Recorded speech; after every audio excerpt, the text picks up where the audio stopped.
you're looking to buy a new PlayStation 5, you're going to see a price hike today. Sony is raising the prices by $50 on all 3 versions of the console. This is going into effect April 2nd. Now, it's absolutely mind-blowing. It's super high. This creates so much uncertainty for hardware that they plan on shipping next year. For the PS5, will increase by $100 to $650 next Thursday. The digital edition will also go up by $100, and the PS5 Pro will rise $150 to $900. Sony says the change is due to continued pressures in the global economic landscape.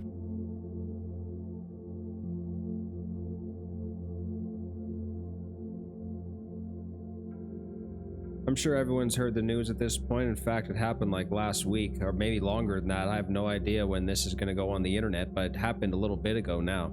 I feel like at this point in time, if you don't have a PlayStation 5, it's just basically, why bother at this point? You might as well just wait until PlayStation 6 comes out. They're already talking about it. I have no idea when it's going to come out. There's been rumors that maybe it's 2027. That's next damn year. There's so many things that just kind of annoy you at this point, and for good reason. Everything is so expensive. It's not even just, I think I talked about this in like every video lately because I feel like it's almost relevant to what I'm talking about. I just want to know at this point what is not expensive as hell. I feel like I'm losing my mind. I sit here and I look at things that continuously go up in price. You always see it on TV sometimes, or just the internet. You see something is going up, something is just like never going to go down in price. Remember when consoles came out and got cheaper over time? PlayStation 5 is in its 6th year. This is going to be, 6. In November of this year, it's going to be its 6th official year that it's been released, and we're talking about how this damn thing is at least $600. I say at least because in the country I live in, it is legitimately like $850, I think, around there before tax, and that's not even including the stand or the disc tray. Is this a console that is actually worth the price tag that Sony just told us, basically, is what it is worth? But to not be hopefully negative and just complaining the whole video, let's take a look to see what is good about this thing and what is terrible. And then we'll make a decision at the end. I'll be honest with you, I was kind of surprised. Like, there's been some games I just played recently that I've never played before. I didn't know what I was going to get myself into, and I actually kind of enjoyed them. Sometimes you just don't know what you're doing, and you're happy that you did it. I really thought I was going to not enjoy like 99% of the games I just played, and to be honest with you, I probably enjoyed more than I hated. But the ones you hate. So I don't have a PlayStation 5 Pro because I just, be as honest as I can possibly be, I just never felt the need to get one. I know it's cool and everything, right? Like, it does things better than the standard PS5 and everything, but I'm honestly at the point where I'm just not really noticing a difference in visuals anyway. I feel like my vision is getting worse, so if something is, unless it's something that is insanely noticeable, I'm probably not going to notice it. If it's like frame rate things and everything, then that's possible. But if it's just like puddles look nicer. It's the same thing with televisions too. Like, you go into Best Buy, you see one might say 4K, you might see one that says 8K, and the one that's 8K is like supposed to be all this, supposed to be so much better and everything, and I'm just like, well, I can't tell the difference. One good thing about taking a break from something is that sometimes when you go back to it, you're feeling like you're getting into it, not for the first time, but it just feels very refreshing. It is very weird though, because even when I find myself scrolling through the PlayStation Store, I don't know if does anyone call it the PS Store, but when I find myself scrolling through that, one thing that always stands out to me is the amount of PlayStation 4 games. That is actually probably one of my favorite things about the PS5. And there is a huge selection of PS4 games you can play on this. In fact, I find myself playing PS4 games more on the PS5 most of the time. I've even played some PS4 games I've never actually played on a PS4 console for the first time on a PS5.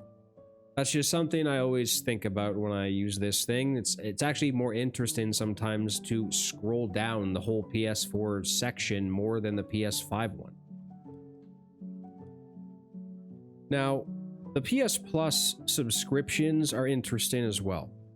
Yes, I think sometimes I don't know even like what I'm doing. I don't pay for my subscription yearly. I do a monthly thing, mostly because if I find myself in a situation, maybe I can play a game from extra or premium and I'm like halfway through my essential subscription, then I can upgrade to that for like a couple dollars or something. So I can just do that and play the game.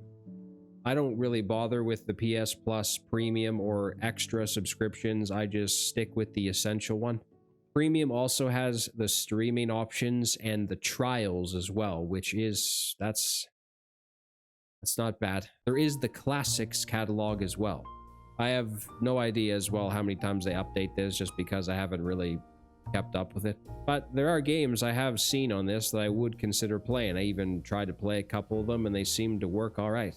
For the most part, I don't really see the need to have premium and extra consistently.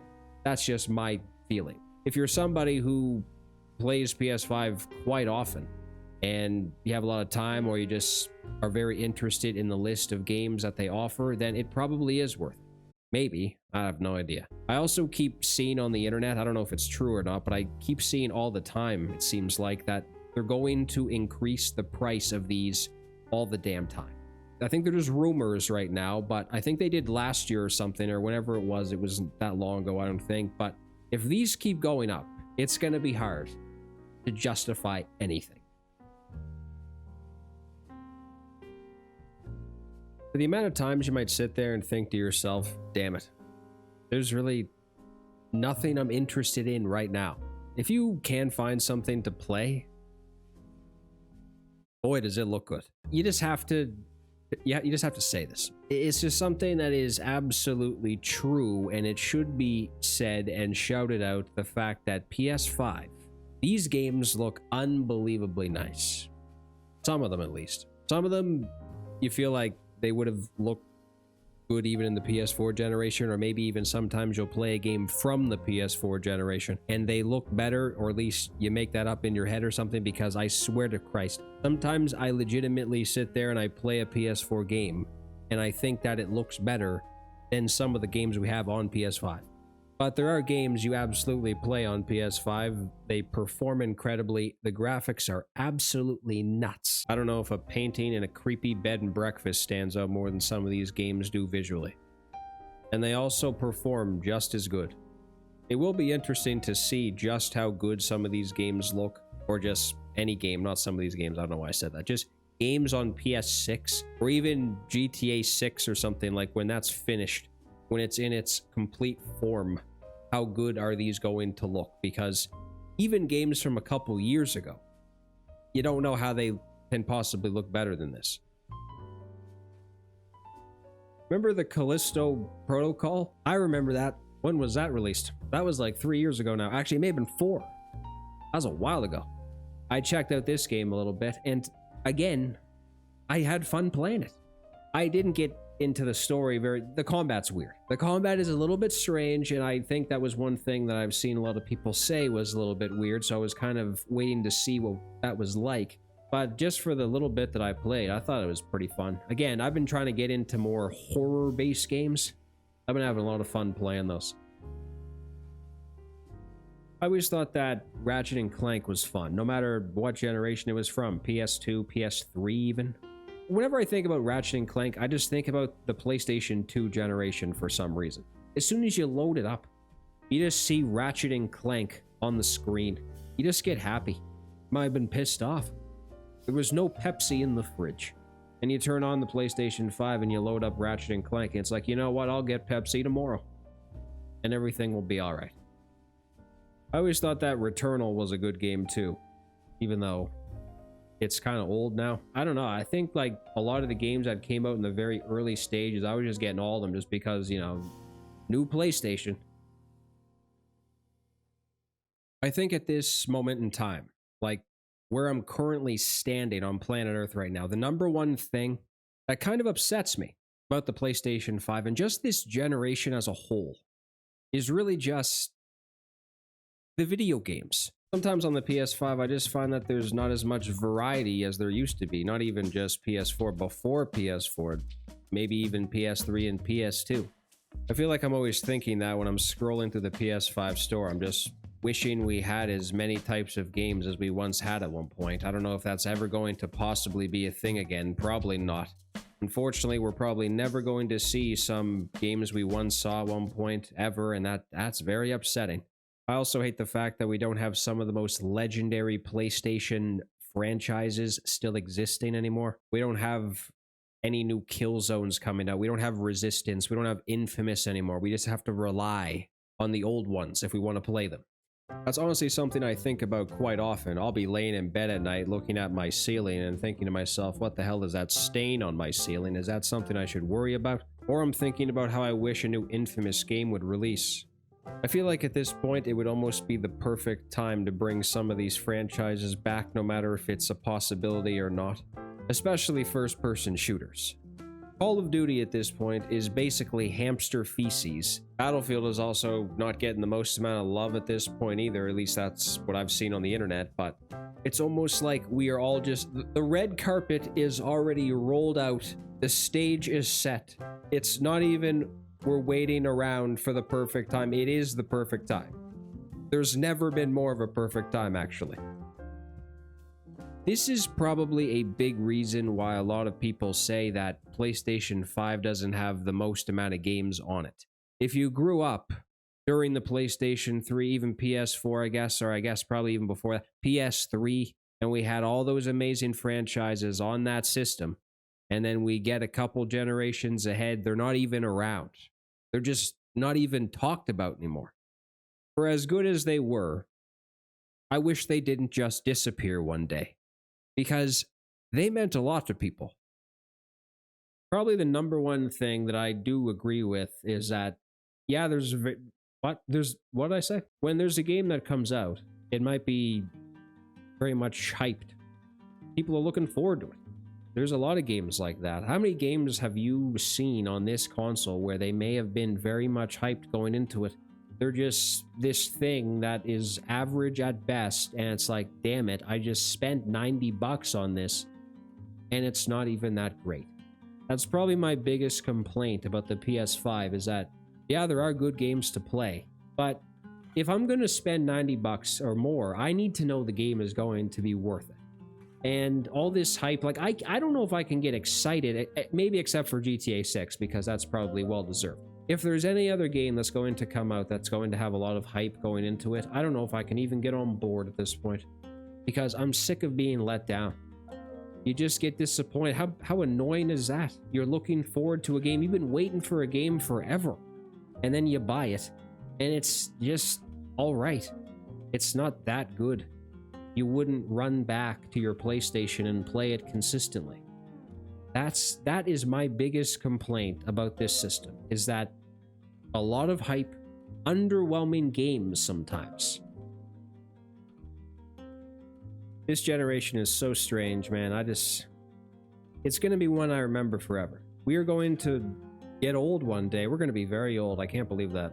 I can't picture myself old. We're going to get very old. We're going to be looking in the mirror and be like, God damn it, I'm old. But we're also going to be like, remember when consoles were incredible? We're going to be thinking about the early 2000s, late 90s, PS3, 360, PS4. Basically up until this one is when it was very fun, when games would come out and you would be happy when they would come out. Like I remember even just in the PS4 generation, a game would release and I knew I was going to like it as soon as I bought it. These days, it's just it's uncertain. And you shouldn't have to be wondering if a game is going to like live up to the expectations if you're spending that much money on it. I don't know if I did a good job explaining any of that, but that's hopefully it did make sense. The PS5 price increase is stupid. I don't like it at all. This could be the beginning of the end. Or no, I don't know. It could be the beginning of something not good happening in terms of future consoles, man. Imagine PS6. What the hell is that going to be in price when it comes out? If PlayStation 5 at this point is almost $1,000. One of the craziest things that I will always remember as a person is when the PS3 came out. In the country I lived in, it was $6.99. That's a lot of money. And then I think at the end of the generation, it was $3.99. I think in the States, it came out at $5.99, I think. And then it went down. There was a commercial. Remember the Kevin Butler commercials? $2.99. I miss that. I just miss those days. It's not even nostalgia. In my personal opinion, if I didn't have a PS5, I wouldn't buy one. I would wait until the PS6 because we're already talking about it. I know GTA 6 comes out, hopefully. God knows if that's actually going to happen, but that's going to hopefully be out later this year. You see it all the time on the internet that you might be buying GTA 6 solely for the purpose to play your PS5. I still don't know if spending this much money on a PS6 is really worth it. You're just considering it. You're going to play GTA 6, but it's not something that if you pass on it for a little bit, it's not going to upset you. I wouldn't run out to the store. I would stay home. I'd buy a PlayStation 3 and jailbreak it. I'd buy a PS4 and jailbreak it. I'd buy an Xbox 360 and hack the hell out of that damn thing. That's what I would do. If you were considering that, that's just what I would do. I just feel like for the average person at this point, it's hard to justify that price tag. Maybe, I don't know. There's really nothing else to say.